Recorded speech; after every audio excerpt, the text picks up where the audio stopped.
In the following videos, you will see that I administered 6 tests to my patient.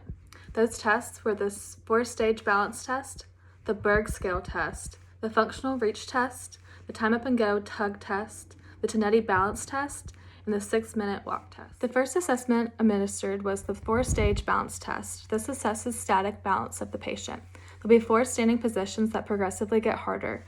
I will demonstrate and describe each of the positions to the patient, and I will also remain ready and standing close near the patient along with them having their gait belt on. This is for individuals with balancing issues, Parkinson's, and tremors. Stand up and have your feet placed next to each other, just like this, and then put your arms up to your side for 10 seconds.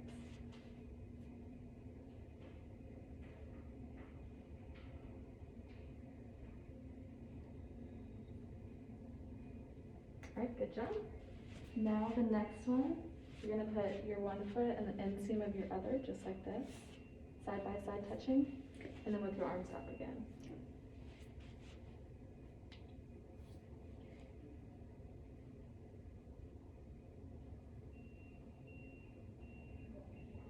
All right, perfect. Next, we're gonna do one foot in front of the other, where your back heel is on your toe of your other foot, just like that. And then you're gonna put your hands up again.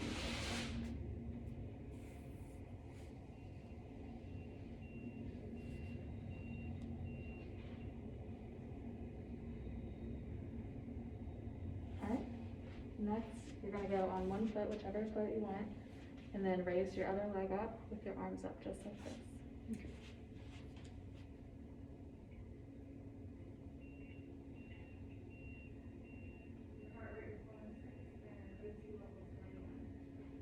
All right, perfect. You have very good balance and you aren't out of it. The Berg scale test was the next test I administered. This is a 14-item scale designed to measure balance of the older adult in the clinical setting.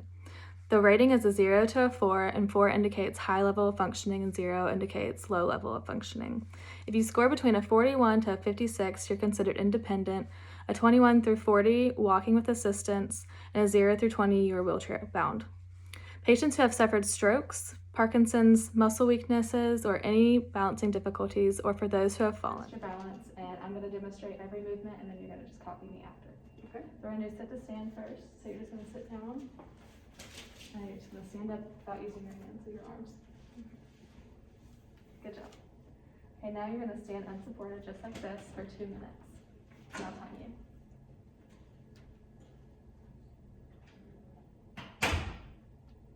Okay, the 2 minutes have passed. Good job. Go ahead and sit back down. So now you're going to sit with your back unsupported in your chair with your arms folded like this for 2 minutes.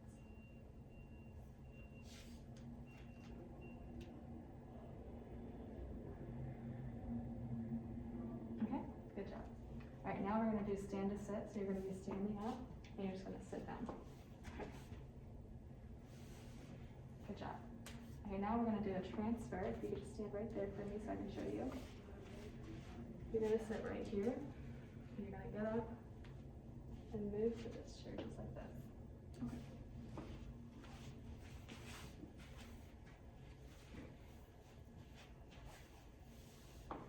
Good job. Okay. Now we're going to stand up again, and you're just going to stand with your eyes closed for 10 seconds. So I'm going to time you.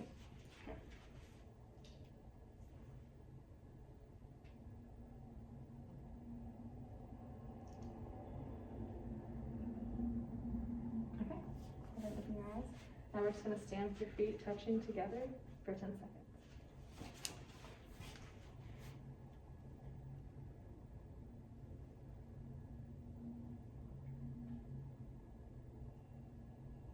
Okay, perfect. Now we're going to get this roller.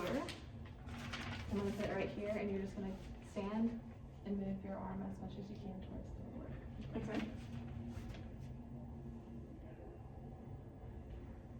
Good job. Okay, now we're going to pick up an object from the ground. So I'm going to have this on the ground. I just want you to bend down and pick it up.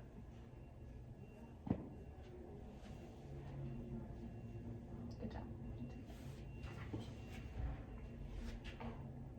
Okay, now we're going to turn over our shoulder. So we're going to go to our left shoulder and turn back, and then your right shoulder. Okay.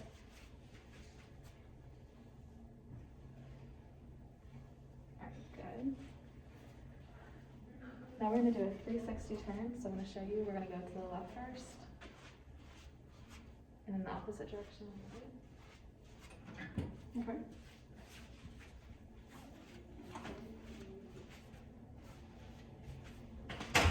Good. Okay, now we're going to do an alternating footstep. So just watch me. You're going to do this.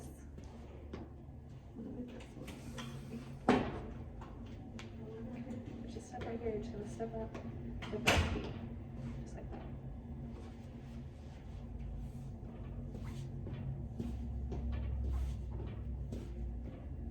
Good job.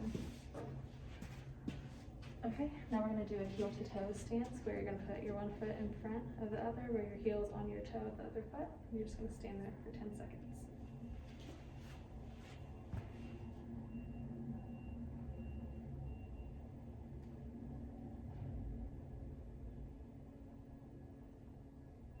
Perfect. Okay, the last one we're going to do is stand on one leg as long as you can. So you're just going to stand like this and hold your balance for as long as you can. Okay.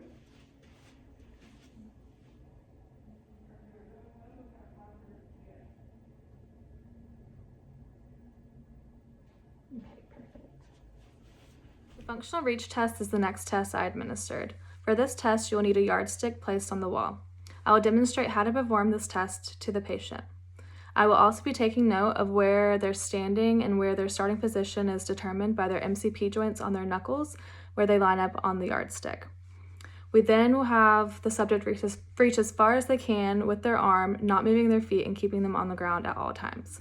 I will be standing close by to make sure that they don't fall or lose balance, and they will also have their gait belt on. This will be used on patients who have balancing issues, who are fall risk patients, limited range of motion patients, and patients who have mobility problems. Okay, now we're going to do the functional reach test. I have my patient Heather here. So what you're going to do is put your arm out just like that and make a fist. And you're going to stand here and bend like this without moving your legs at all. And I'm going to record how far you go. So go ahead whenever you're ready. Okay. Okay, and then do that again. Okay.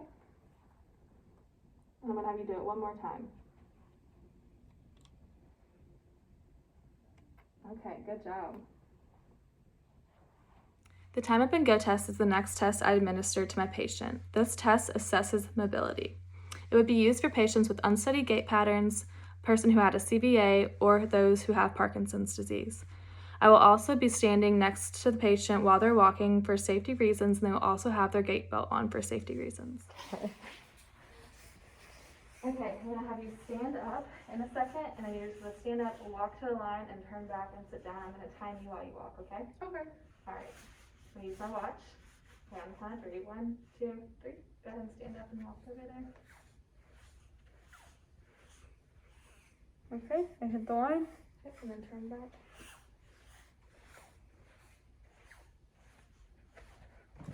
Good job. The Tonetti balance test is the next test I administered to my patient. This measures gait and balance and is scored on the ability of the patient to perform specific tasks. This could be used on patients with balance issues or gait problems, stroke patients, those with Parkinson's, those with nervous system disorders, older adult populations, or even the younger adults with MS or muscle weaknesses. Individuals are scored by combined scores of 3 measures: an overall gait assessment score, a balance score, and a combined gait and balance score. Gait belts should be worn at all times during this test as well, and the instructor should be standing close by to the patient. The Tonetti balance test is a performance-oriented assessment, the balance-only part. So first I'm going to have you sit, and I'm just going to look at you to see if you're in midline or if you're swaying.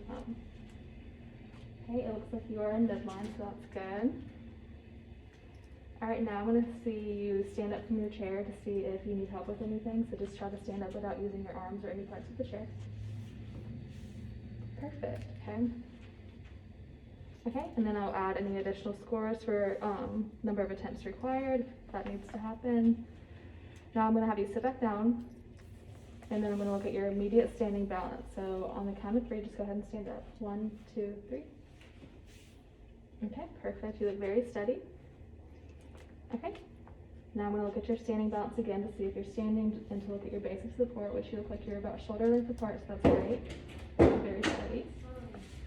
All right, now I'm going to do a nudge test where I'm going to get my palm and I'm going to nudge my sternum. So just try to put your feet together for me. There we go.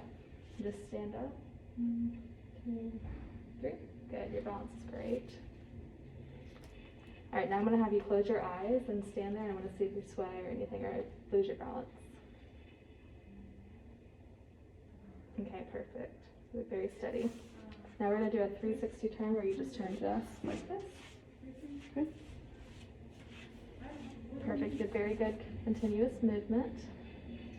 All right, now I'm going to watch you sit down to see if it's safe and if you use your arms and if it's a smooth movement. So go ahead and sit on down. The video you are about to see is a 6-minute walk test. Due to time constraints, we only did a short clip of it, but throughout the whole 6 minutes, we recorded all of the scores, and we also wrote that down on the recording form. At the beginning of the test, you will check the patient's medical history and their clearance. The patient will walk for 6 minutes. Blood pressure and oxygen levels are taken at the beginning of the test, along with the use of Borg scale.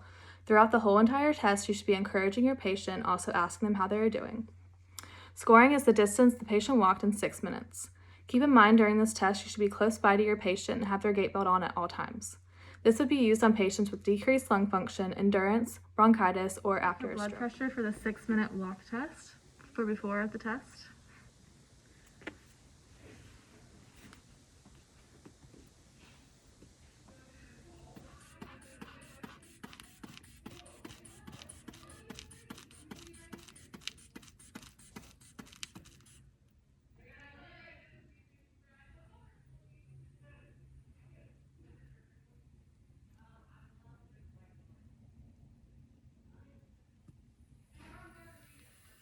Okay, it was 117/78. Okay, and now I'm taking her oxygen with the oximeter, and she is at 98%. Okay, now I'll be taking my patient's pulse while looking at the clock for 30 seconds.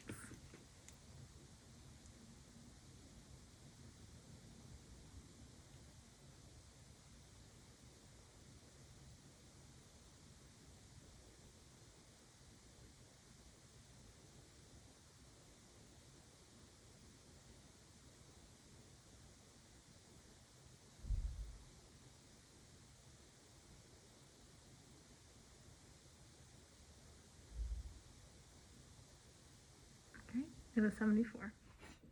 Okay, so today we are going to do the 6-minute walk test. The aim of this test is to walk as far as possible in 6 minutes. You will walk back and forth in the hallway. 6 minutes is a long time to walk, so you'll be exerting yourself. You may get out of breath or become tired. You are allowed to slow down, to stop, and to rest as necessary. You may stand and rest, but resume walking as soon as you are able. Are you ready to do that? Yes. Okay. Okay, I'm going to put this oximeter on you. And then turn it on. Okay, go ahead and walk to the turnaround point at each end. I'm going to use this counter to keep track of the laps you complete. Remember, the aim is to walk as far as possible, but do not run or jog. Start now or whenever you are ready. Okay.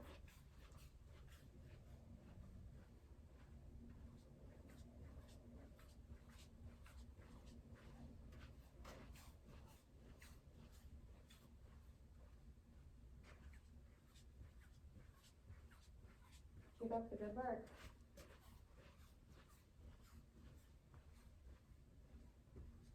You're doing a great job.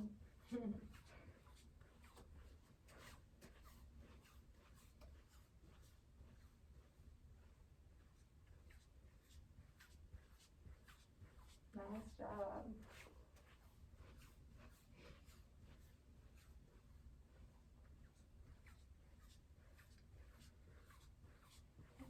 And then the patient will continuously walk for 6 more minutes until completed.